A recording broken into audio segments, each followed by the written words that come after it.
O Salmo 121.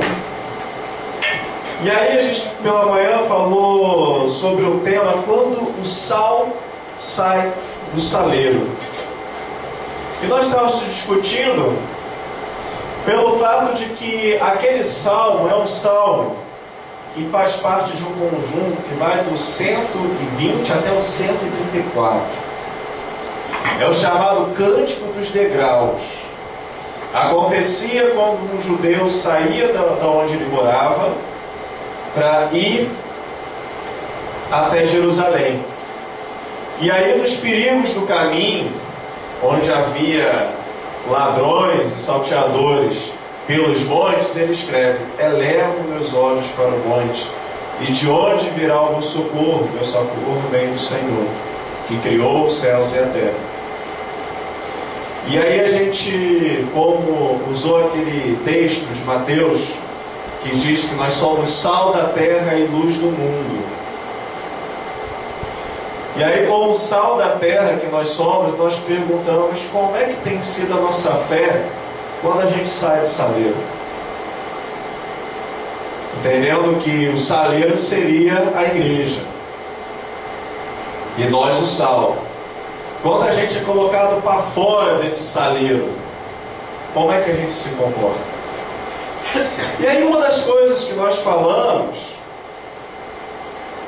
foi de algo chamado tentação.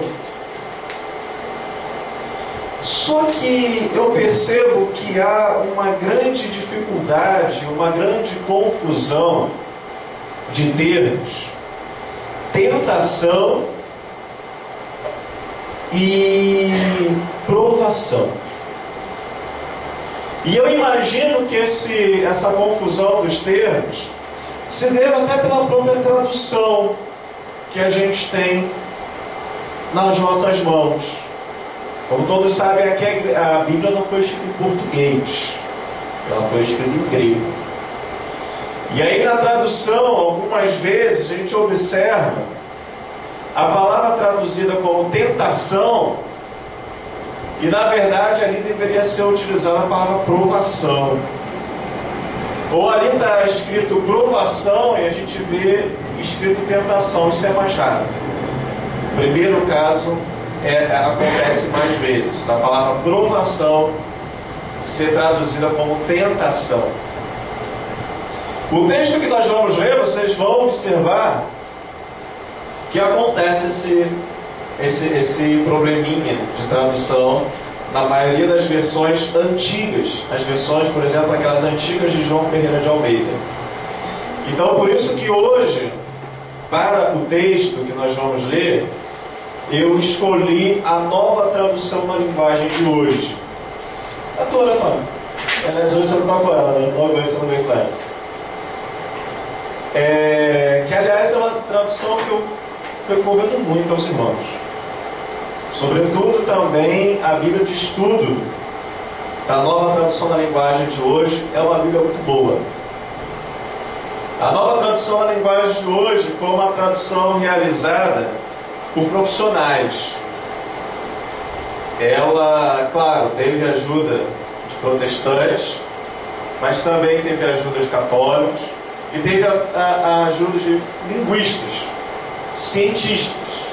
E eles então fizeram uma tradução que a gente diz que é uma tradução acadêmica, né? E isso é bom porque não fica uma tradução comprometida com nenhuma confissão de fé particular, mas fica uma tradução isenta.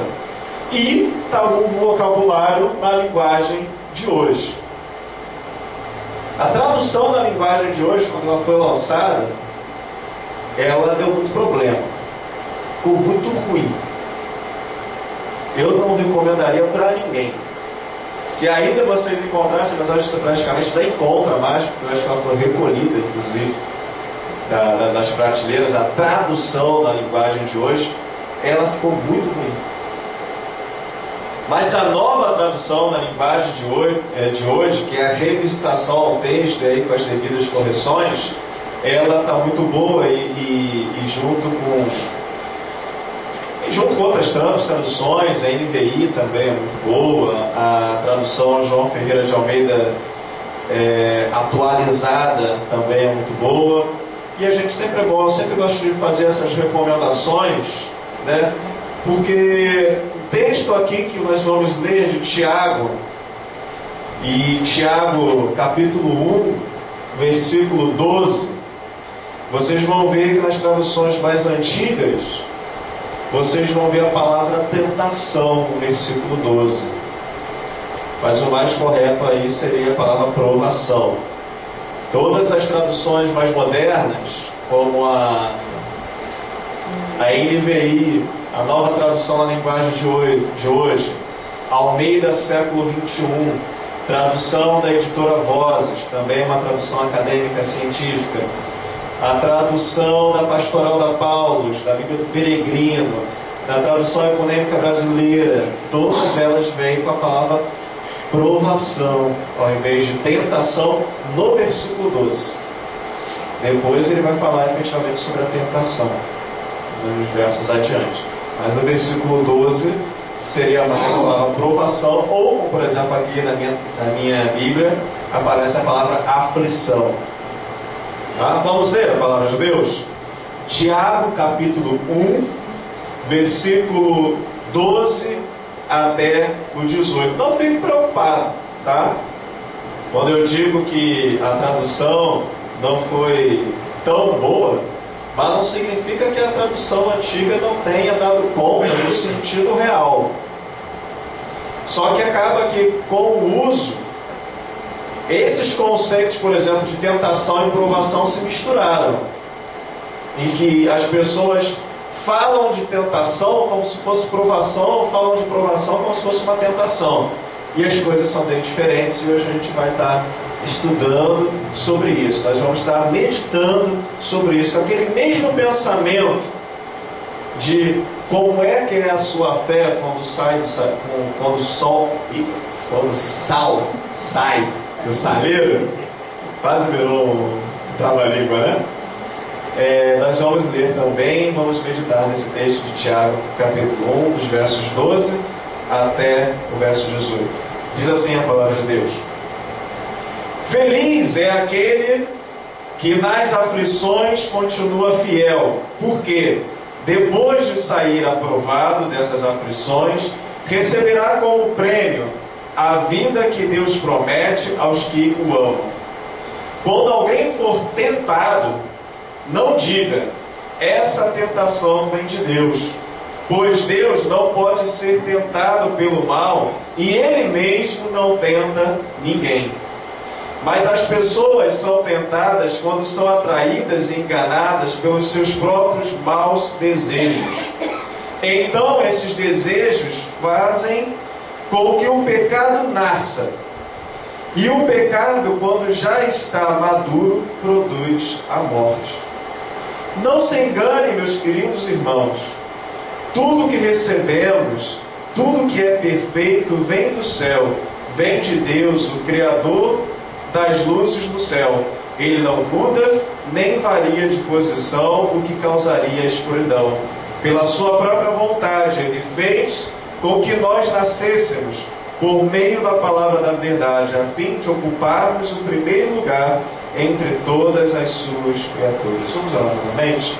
Senhor Deus, nós agradecemos, Senhor, porque durante todo esse dia, Senhor, Tu já tem falado conosco, através, Senhor, das orações, dos louvores, através, Senhor, das palavras dos nossos irmãos, através da Tua palavra já exposta pela manhã.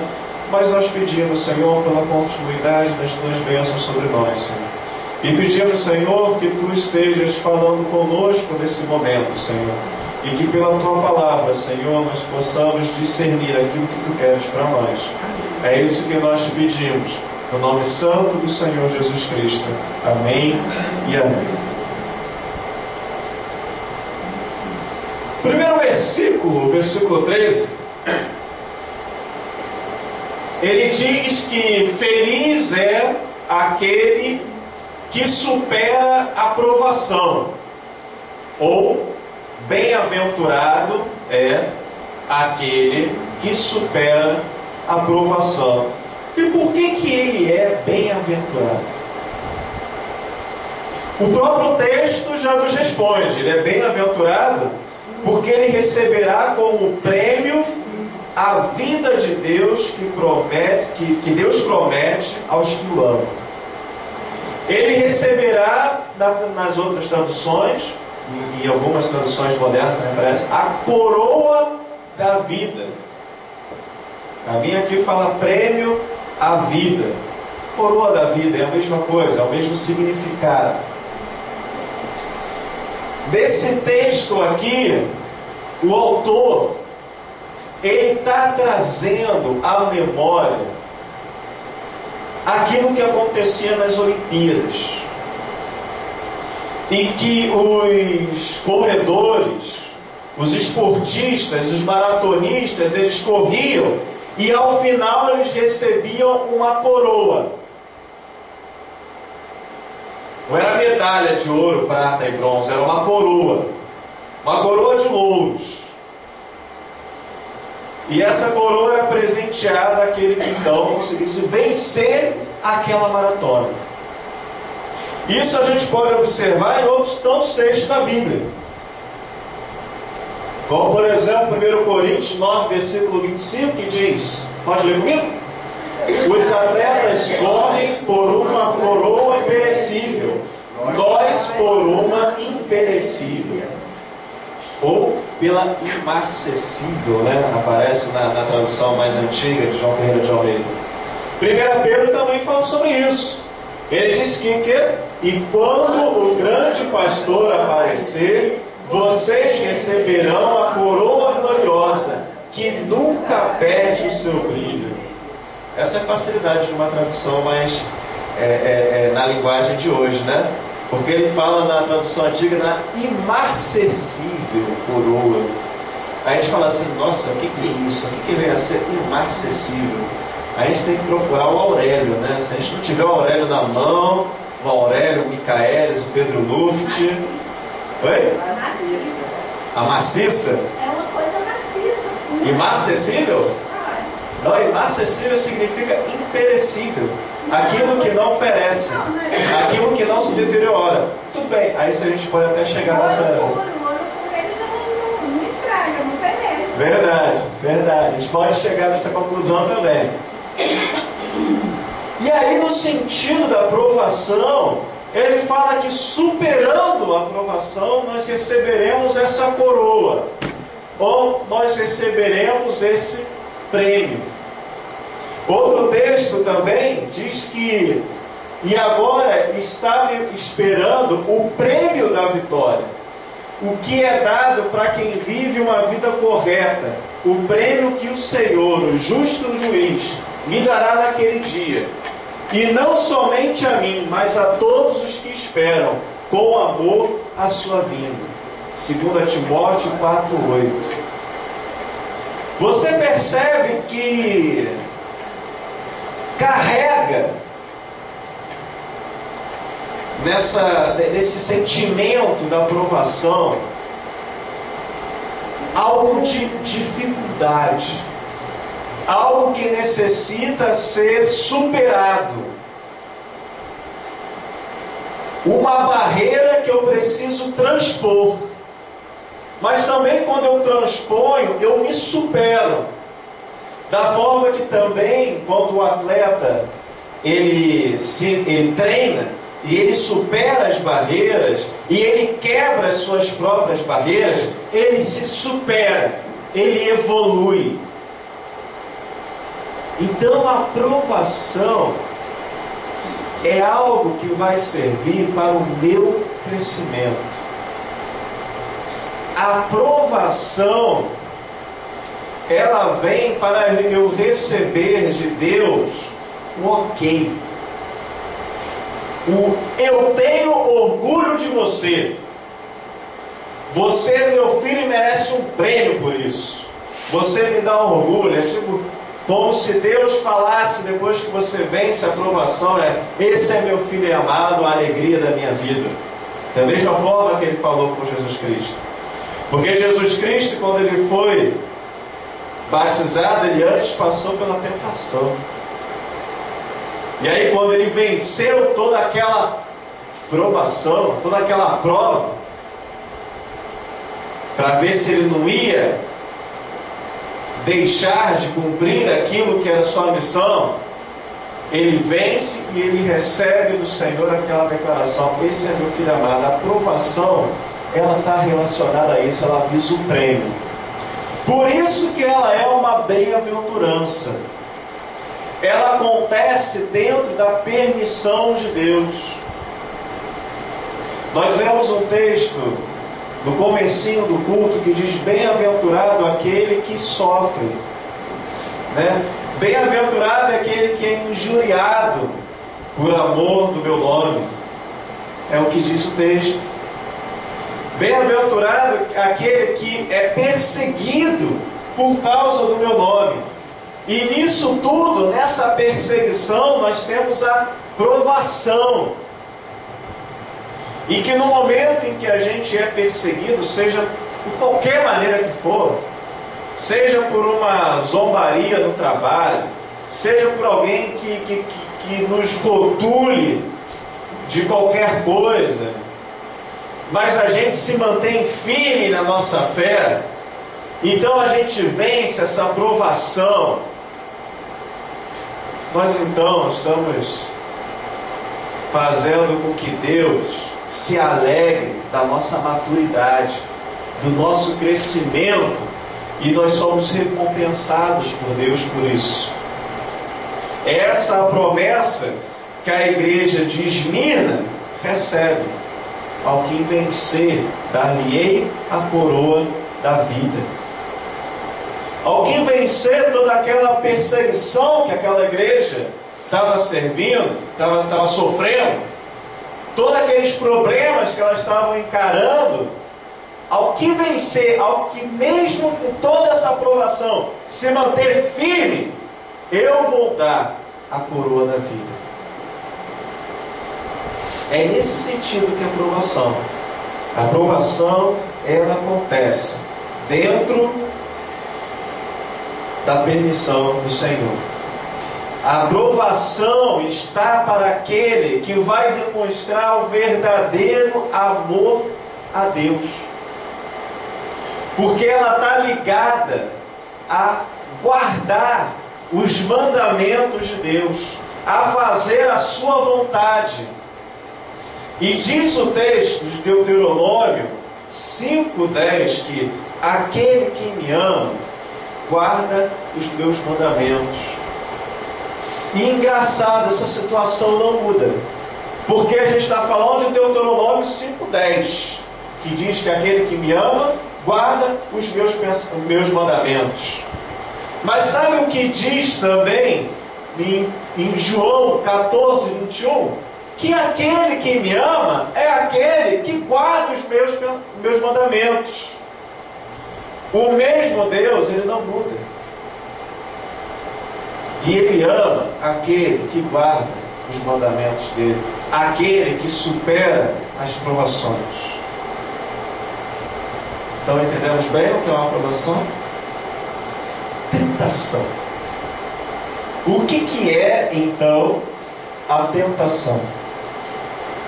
Como é que nós vamos entender o que vem a tentação? A primeira coisa que eu quero dizer para você é que Deus não tenta.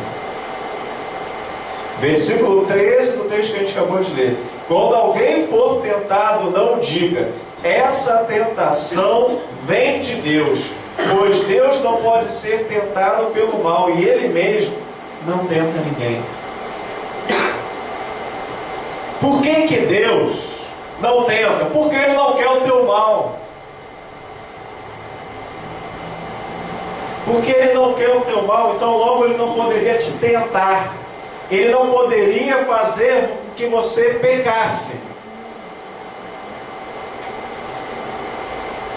Ele não quer que você se prejudique, Ele não quer que você saia do centro da vontade dEle. Então logo Deus não pode tentar. E essa confusão acontecia há séculos e séculos atrás. Quando a gente vê... Lembra quando a gente estudou as Escrituras Sagradas na quinta-feira?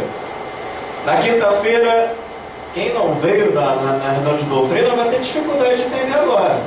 Mas quem veio vai tirar de letra.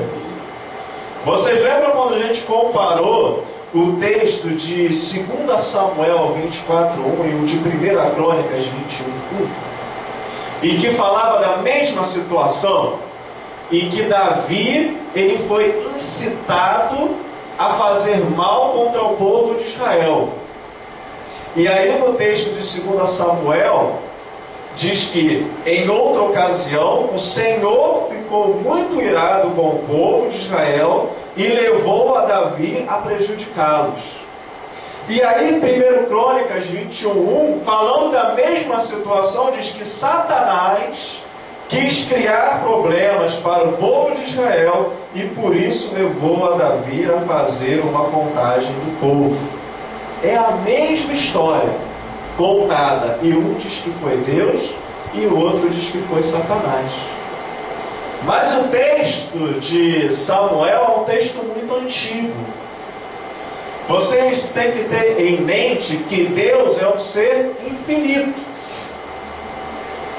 É um ser supremo. E nós, como seres humanos, somos seres limitados. E logo não conseguimos, de uma hora para outra, receber toda a revelação de Deus. Imagina, de uma hora para outra, tipo assim, meu querido, senta aí que eu vou dizer quem eu sou e como é que as coisas funcionam. Homem nenhum ia aguentar essa revelação. Porque nós temos a Bíblia toda, e na Bíblia toda nós temos aquilo que é suficiente conhecer de Deus, mas aquilo que é suficiente para nós, a plenitude do conhecimento de Deus não é revelado na Bíblia. Mas aquilo que nos é suficiente para nós nos relacionarmos com Ele, está aqui. Por isso que ela é o nosso instrumento para guiar a nossa fé e guiar a nossa prática. Porque aqui está a revelação que é suficiente para nós nos relacionarmos e conhecermos. Temos uma ideia que conseguimos absorver de Deus. E naquele momento que é escrito o livro de Samuel, e do momento que depois é escrito o livro de Crônicas, nós temos Deus se relacionando com o seu povo. O seu povo conhecendo então cada vez mais Deus e entendendo mais como Deus se relaciona e como Deus faz as coisas. Então, no entendimento primeiro do escritor de Samuel, ele acha que o mal vem de Deus e o bem vem de Deus. Bem e mal vem de Deus. Mas o de Crônicas, a revelação continua, a revelação não para. E quando o escritor de Crônicas ele vai reescrever novamente essa história, ele sabe que na verdade Deus não poderia fazer isso. Porque Deus, ele não é do caráter de Deus querer fazer mal assim, de graça, para o povo. Então ele sabe que na verdade foi Satanás. Porque não foi nenhum caso de disciplina de Deus, mas foi um caso de um mal gratuito. E um mal gratuito não viria de Deus. A disciplina, claro. Disciplina, nós somos disciplinados. Se somos filhos e temos a Deus como Pai, muitas vezes precisamos levar umas boas palmadinhas do nosso Deus, né? E nós somos então disciplinados. Mas o mal gratuito, não. Esse não vem. Então por isso que nós temos essa diferença de um texto para o outro. Então a primeira coisa que a gente tem que saber da tentação é que a tentação ela nunca vem de Deus. Deus não tenta. Porque o único e exclusivo propósito da tentação é de fazer pecar. Ela não tem nada a ver com o teu crescimento pessoal, com a sua maturidade enquanto crente. Ela não te acrescenta em nada. Por isso ela não pode vir de Deus.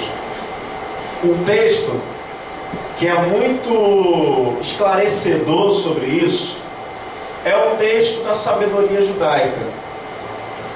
Esse texto não é um texto bíblico, é um comentário que a gente fala que é um comentário sapiencial. Por quê? Porque ele foi escrito por um sábio judeu a respeito dos livros, né? Do conhecimento. E ele falando sobre essa questão, ele chega à seguinte conclusão: que o pecado não vem de Deus, mas da liberdade humana quando opta pelo mal. A tentação não vem de Deus e o pecado também não vem de Deus. Mas o pecado vem da nossa liberdade de escolha.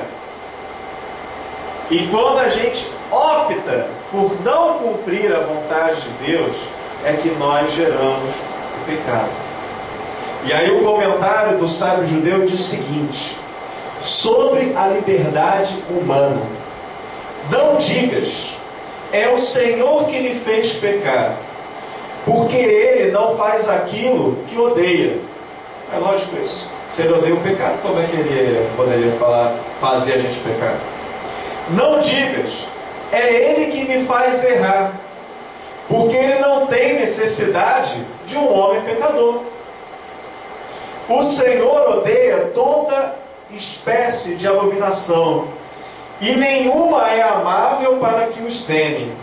Desde o princípio Ele criou o homem e os abandonou nas mãos a sua própria decisão. Ou seja, Ele deixou nas mãos do homem o livre-arbítrio, né? O poder de escolha. Se quiseres, observarás os mandamentos. A fidelidade está no fazer a sua vontade. Ele colocou diante de ti fogo e água. Para o que quiseres, estenderás a tua mão. Diante dos homens está a vida e a morte. Ser-te-á dado o que preferires. É grande, pois, a sabedoria do Senhor. Ele é todo poderoso e vê tudo. Seus olhos veem os que o temem, e Ele conhece todas as obras do homem. Não ordenou a ninguém ser ímpio. Não deu a ninguém licença de pecar. Porque o pecado, meus queridos, ele também não vem de Deus, mas vem da opção humana. Ele demonstrou um grande amor por nós, fazendo de nós seres pensantes, seres com poder de escolha. Isso é amor, tá? É difícil às vezes de entender, mas é amor. Porque do contrário ele seria um ditador. Ele ia impor a sua vontade e você não teria escolha. Você seria um escravo. Mas Deus te chama para a liberdade de escolha. E Ele coloca diante de você vida e morte e fala: escolhe. Ou como o sábio fala aqui, fogo e água. Para onde você quiser estender a mão, você pode estender. O pecado, então, que é sair do centro da vontade de Deus, é pela minha escolha, por caminhos de morte, ou é pela minha escolha pelo fogo. E não é algo que vem do Senhor. No Salmo 7, versículo 14, o salmista diz o seguinte: veja como os maus imaginam maldades. Eles planejam desgraças e vivem mentindo. Armam armadilhas para pegarem os outros, mas eles mesmos caem nelas. Assim eles são castigados pela sua própria maldade. São feridos pela sua própria violência. O resultado é tão somente por aquilo que você plantou. E o que você tem plantado? É por isso, certamente, que o Senhor Jesus, no Sermão do Monte, quando ele estava ali naquela montanha, fazendo a releitura e a ressignificação das leis de Moisés, ele fala o seguinte: vocês ouviram do que foi dito aos antigos, não matarás. Eu, porém, lhes digo que qualquer que ficar com raiva do seu irmão, já será julgado. Por quê? Porque a coisa toda já começa aqui na mente.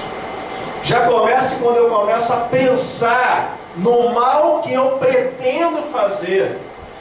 E não é só esse caso do matarás, não.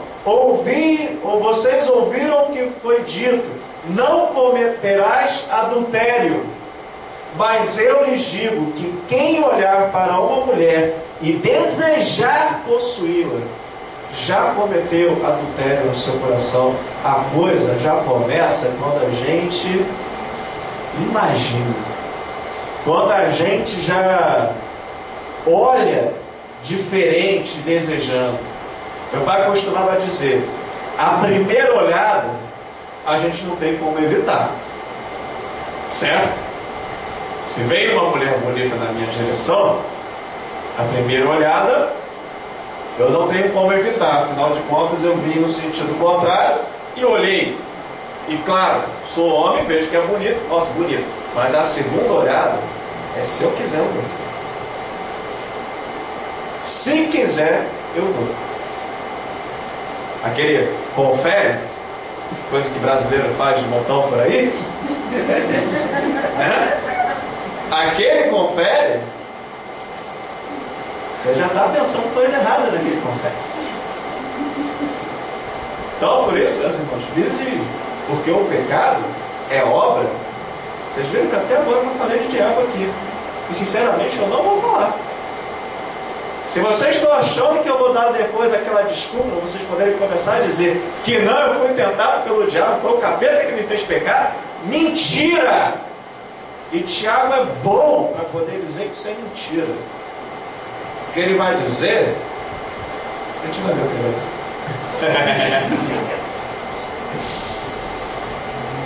A tentação, meu querido, ela é gerada pelo nosso desejo de autossuficiência. Toda a tentação que a gente pode criar e estar diante de uma, vem pelo nosso desejo de autossuficiência. São sentimentos que vão provocar situações em que a gente se coloca como alguém sendo tentado.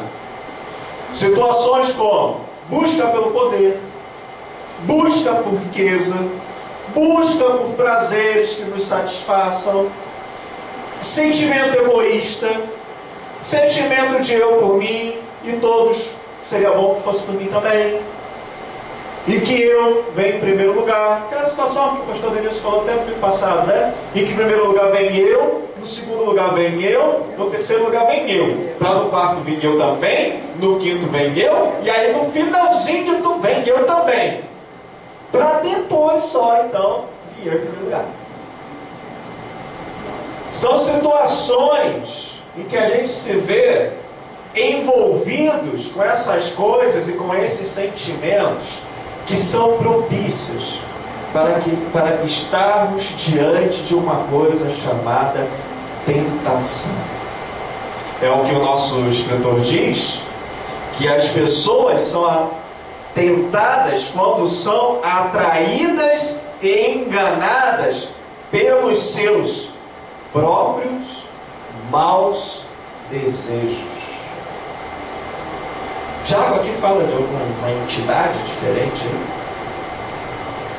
Ele está falando de alguém que você imagina que é vermelho e que tem chifres.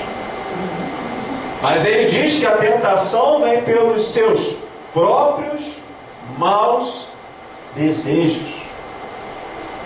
Eu não quero aqui dizer que o diabo não exista ou que isso seja invenção, não. Mas eu quero chamar aqui a nossa responsabilidade sobre as nossas atitudes, que é o que o escritor de Tiago fala a respeito da tentação. Porque a tentação, ela vem pelo nosso próprio desejo. E aí é muito interessante. Eu gosto. Gente, estudar a Bíblia é muito bom. Mas é muito bom mesmo. Que você olha um negócio na Bíblia, e aí você lê, aí você fala assim, ah, tá, legal, tá bom. Mas aí quando você vai mais a fundo, que aí você vai pesquisar, e aí de repente tu vai descobrir como é que o negócio foi escrito no original. Rapaz, é cada coisa bacana que você observa. E eu quero que vocês se atentem para essa palavra. Desejo ou concupiscência. Depende da sua tradução aí. Em algumas palavras vai usar a palavra desejo e vai usar a palavra concupiscência. A palavra desejo no grego é epitímia. Epitímia. Sabe o que é epitímia? Uma palavra feminina. Desejo, no nosso português, é uma palavra o quê? Masculina. Mas, no grego, ela é uma palavra feminina. A palavra pecado, no nosso bom português, ela é uma palavra masculina, certo? Mas no grego, ela é uma palavra feminina. E aí, como é que o autor, ele trabalha essas duas palavras, a epitímia e a amártia? Não precisa decorar, não, tá? Os nomes. A não ser que você queira colocar o nome do seu filho de epitímia, né? Nasceu uma filhinha, epitímiazinha, que lindinha, não, de repente, né? Pode ser, não, né? Gostador, né? Ou a Martinha, né? A Martinha, não, também não fica bom. Então vamos que não precisa nem decorar esses nomes. Mas assim, lembre que esses nomes no grego, eles têm o gênero desse nome é feminino. E aí é bacana quando a gente ciente disso, volta a olhar o texto. E aí quando a gente olha o texto, a gente vê que essas duas palavras, elas são usadas no texto num cenário meio de sedução. Quando você lê o texto, é um clima de sedução. Porque você vê que o autor, ele fala o seguinte, que o desejo, ou seja, a epitímia, ela seduz, ela arrasta. Aquela coisa, você sabe, fleite, de um homem ver aquela mulher e ficar assim envolvido por ela, ficar seduzido por ela, né? Ficar envolvido por ela. E aí depois ele fala que o pecado ele amadurece e gera morte. Então a gente consegue entender bem o que o autor ele quis dizer aqui nesse texto, que o desejo, a concupiscência, ela nos seduz, ela vem cheia de charme para você, toda bonitinha para você. Olha como é que eu sou boa, olha como eu vou te dar prazer, olha como você vai curtir esse momento comigo. E aí você faz o quê? Você cede. Você cede e se relaciona com a epitímia. Você se relaciona com ela. Sabe o que acontece? Ela gera. Ela engravida, ela fica grávida. E ela concebe. E ela concebe quem? Olha o nome da tua filha. Amarte, mais conhecido como pecado. O autor aqui ele faz esse jogo de palavras para poder dizer que a tentação é como aquela mulher que te seduz. Parece até que é aquela coisa do golpe da barriga, né? O pecado é isso, é o golpe da barriga.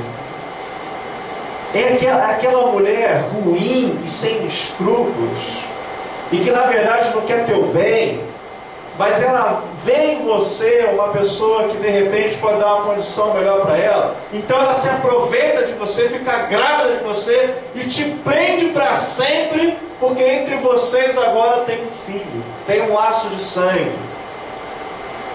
E assim é a tentação. Você tem os desejos, claro, nossos desejos existem, porque a nossa carne é fraca. Por isso que Jesus fala toda hora, Vigie e ore. Para quê? Para não cair em tentação. Por quê? O espírito está bom, está forte. Mas o quê? A carne é fraca. Então o desejo ele está sempre presente. Cabe a você querer ou não flertar com ele. Querer ou não dar oportunidade para que ele cresça na sua mente e no seu coração. Por isso que Jesus vai dizer, quando tu começa a pensar, meu cara, tu já está errado. Você já pecou. Matar, não precisa chegar a matar, não. Já começou a olhar torto. Tu está errado. Você já pecou. Porque é quando você começa a flertar com o desejo de querer matar uma pessoa que está te fazendo mal. Não precisa ser matar, vai querer bater, dar um soco. Você já está flertando com um impulso que vai satisfazer a sua própria vontade. Que vai satisfazer aquele seu momento assim de bicho. É uma coisa de animal. Porque é o animal que resolve as coisas na briga. O ser humano não é assim. O ser humano ele foi dotado de outras coisas. Ele foi dotado de inteligência, ele foi dotado de sabedoria. Ele não sai na pancadaria para poder resolver. Não é esse o projeto de Deus para a vida do homem. Que ele sai na pancadaria para poder resolver os seus problemas.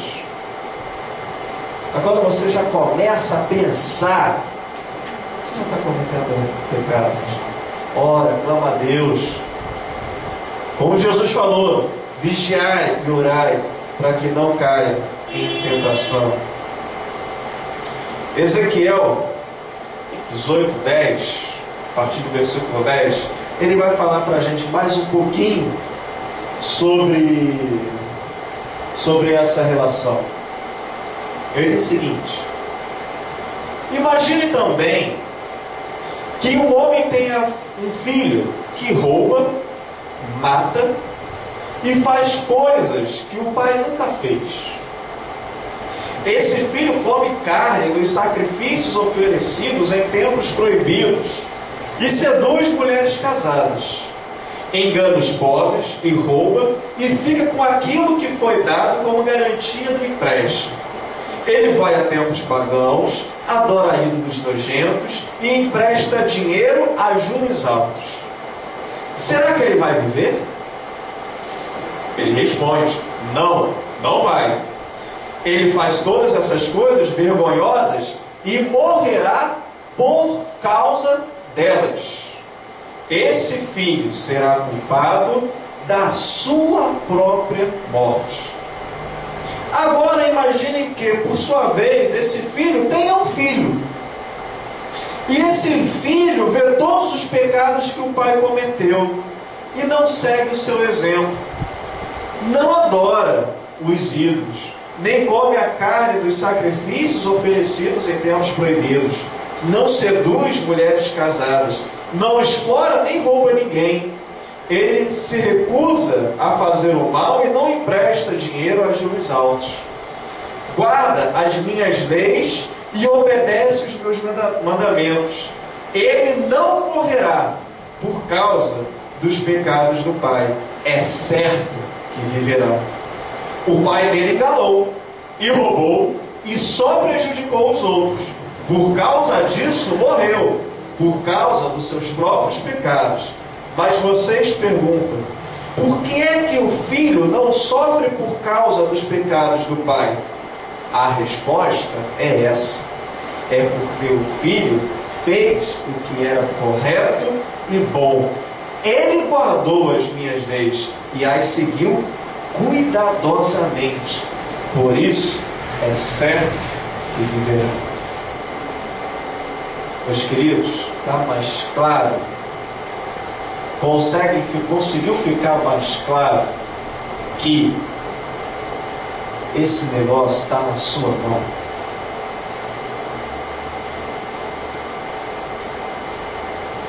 Vocês percebem que a tentação é algo que brota no nosso coração?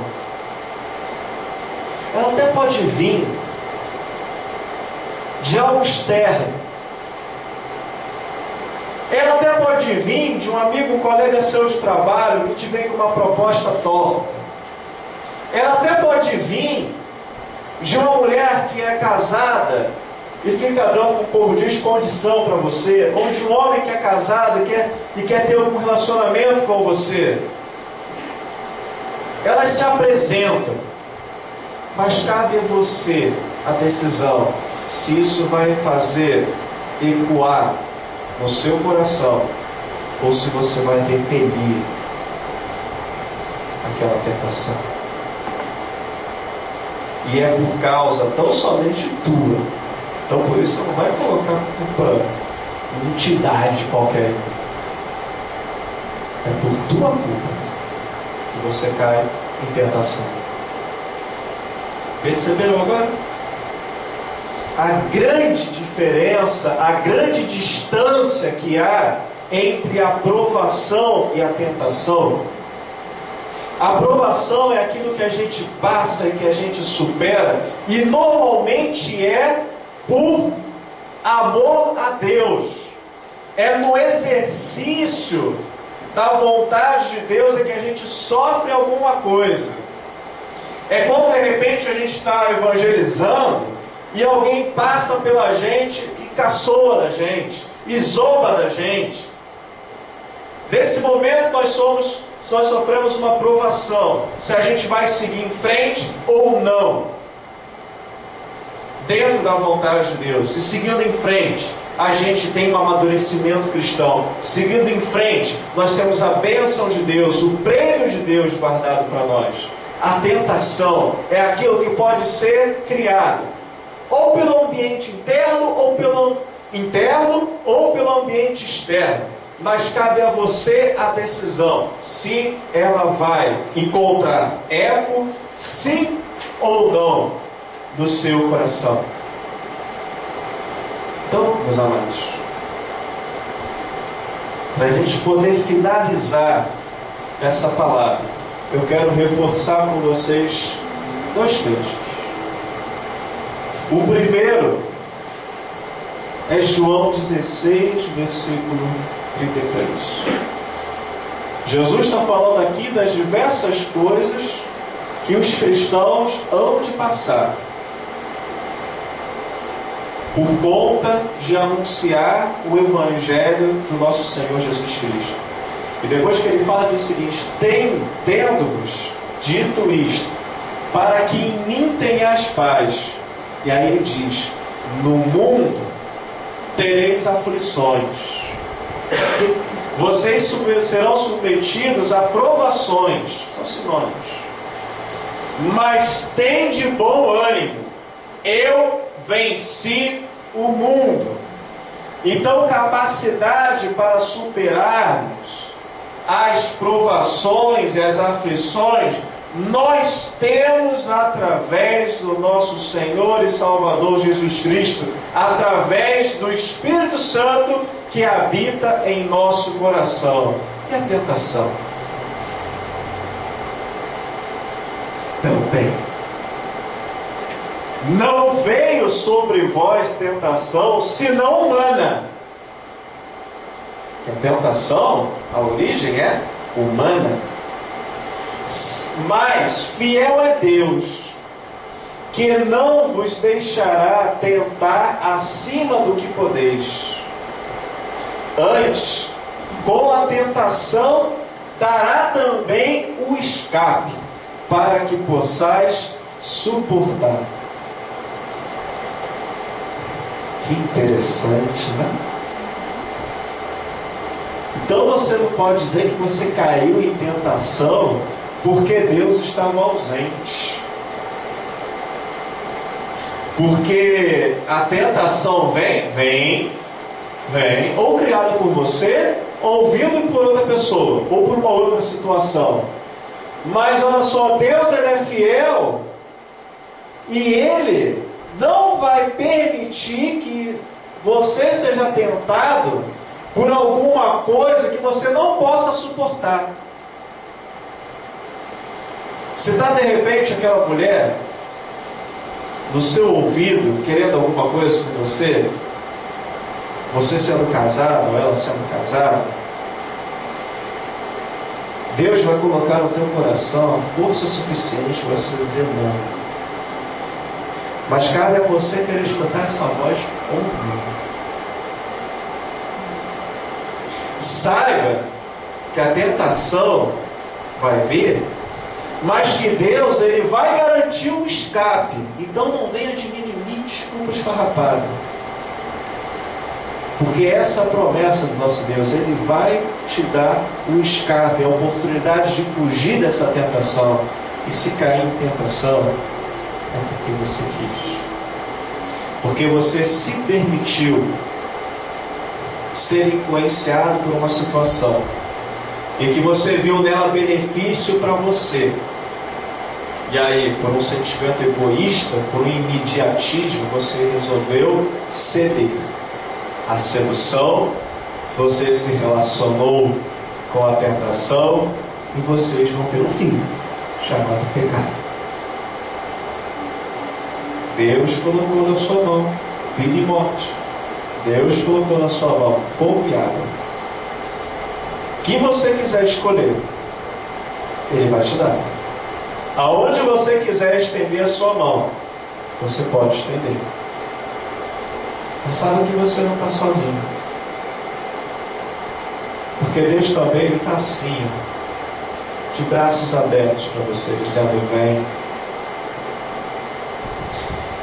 Vem, meu amigo. Vem, meu filho. Eu te amo e eu quero cuidar de você.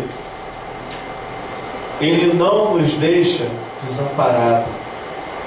Ele nos fortifica. Seja na aprovação, seja na tentação. Ele está sempre de braços abertos para nos receber. De braços abertos para escutar.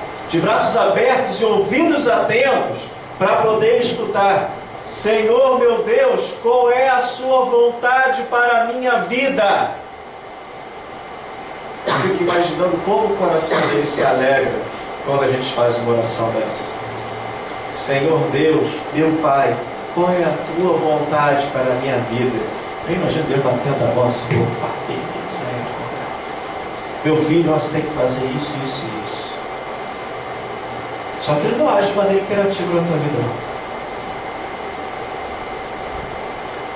Depende de você cumprir ou não a vontade de Deus. E aí eu volto para aquela pergunta lá no início: como é que tem sido a tua fé?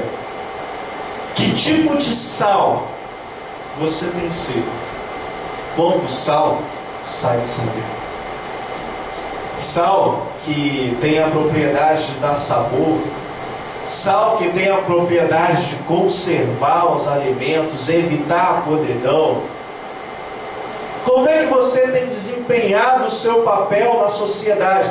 Fora do saleiro, fora das quatro paredes da igreja, que é muito fácil ser crente, é muito fácil ser certo, é muito fácil ser santo. Mas quando o sal sai para fora do saleiro, como você tem se comportado? Você cede à aprovação e faz vergonha ao nome de Deus? Você cede à tentação e está fazendo vergonha ao nome de Deus? Ou você tem depositado toda a tua confiança que o teu socorro vem do Senhor, que criou os céus e a terra? Meus irmãos, que seja o testemunho dessa igreja e o testemunho de cada membro dessa igreja, um testemunho fiel, digno, que seja para a honra e glória do nosso Senhor e Salvador Jesus Cristo, e engrandecimento do seu nome. Amém? Que Deus a todos abençoe. Vamos orar, irmãos. Vamos nesse momento nos colocar de pé. Nós vamos agradecer a Deus por todos os momentos que passamos nesse domingo. Pedir, não pela presença dele. Eu sei se vocês perceberam que eu nunca peço pela presença de Deus, porque a presença de Deus é uma presença sempre presente. Eu não preciso pedir para que Deus esteja presente. Mas eu sempre peço para que Deus me dê sensibilidade para poder perceber a presença dele. Que assim seja. Vamos orar. Senhor Deus, amantíssimo Pai que estás no céu, nós te agradecemos, Senhor, por todos os momentos que passamos aqui na tua casa. Senhor Deus, hoje, no decorrer do dia, nós nos deparamos, Senhor, e nós fomos confrontados com o nosso testemunho, com a nossa postura, com o nosso comportamento, com o nosso fazer ou não diferença fora das quatro paredes de uma igreja. E, Senhor Deus, nós a Ti clamamos misericórdia. Porque, Senhor, sem Ti nós nada somos, Senhor. E por isso, ó Deus, nós a Ti queremos confessar o nosso pecado, Senhor, e pedimos, Senhor, que Tu removas a culpa e a mancha do nosso pecado. E, Senhor, que nós possamos ser servos Teus, servos fiéis, servos, Senhor, que no nosso trato, que nas nossas relações, que nos nossos encontros, possamos, ó Deus, dar um testemunho fiel e digno de um verdadeiro cristão. Fazer a diferença, Senhor, dando sabor a esse mundo tão insosso, tão sem sabor, tão preocupado, ensimesmado e tão egoísta, Senhor, que as pessoas encontrem nas nossas pessoas que se importam com o próximo, que desenvolvam o amor. Então, Senhor, a gente dê sabor. Que as pessoas, Senhor, encontrem em nós homens e mulheres comprometidos com a verdade, comprometidos com a honestidade, comprometidos com a integridade, comprometidos, Senhor, a evitar, como o sal evita, a corrupção e a podridão desse mundo, Senhor. Senhor Deus, nós a Ti dizemos: eis-nos aqui, usa-nos, Senhor, envia-nos, Senhor, faça, Senhor, de nós instrumentos da Tua paz. Ó Deus, te rogamos ainda que Tu nos dê uma semana, Senhor, abençoada na Tua presença. Que Tu, Senhor, possa nos dar cada vez mais sensibilidade a perceber a Tua presença, a perceber, Senhor, o Teu direcionamento, Senhor, a perceber, a ter discernimento daquilo que seja a Tua boa, perfeita e agradável vontade para nossas vidas, Senhor. E que, Senhor, nós te pedimos também que aumente nossa fé, para que creiamos que a Tua vontade verdadeiramente ela é boa, perfeita e agradável para nossas vidas, e com alegria nós possamos cumprir a Tua boa, perfeita e agradável vontade para nossas vidas. Ó Senhor Deus, assim nós oramos, assim nós te agradecemos e pedimos, no nome, Senhor, daquele que nos amou primeiro, no nome, Senhor, daquele que Tu deste o nome que é sobre todo nome, é no nome do nosso Senhor e Salvador Jesus Cristo, aquele que vive e reina para todo sempre, é que nós oramos. Amém. Amém. E agora que a graça do Senhor Jesus Cristo, o amor de Deus, as consolações e a comunhão do Santo Espírito de Deus seja com todos nós e com todo o povo de Deus espalhado na terra. Amém e amém. Vão em paz, guardados e protegidos por Deus. Eu gostaria, irmãos, que você terminasse tudo de maneira diferente. Eu gostaríamos que todos nós levantássemos e dessem as nossas mãos. E que todos nós fizéssemos a oração que Jesus nos ensinou. Todos nós vamos orar a uma só voz a oração que Jesus nos ensinou. Eu vou pedir para frente. O Edilson pega aqui no meu braço para não quebrar a maçã. E nós vamos todos orar o Pai Nosso. Oremos? Pai nosso que estais no céu, santificado seja o vosso nome. Venha a nós o vosso reino, seja feita a sua vontade, assim na terra como no céu. O pão nosso de cada dia nos dá hoje. E perdoa-nos as nossas dívidas, assim como também nós temos perdoado aos nossos devedores. E não nos deixeis entrar em tentação, mas livra-nos do mal, porque o teu é o reino, o poder e a glória para sempre. Amém. Louvado seja o nosso Deus. Amém. Vão em paz.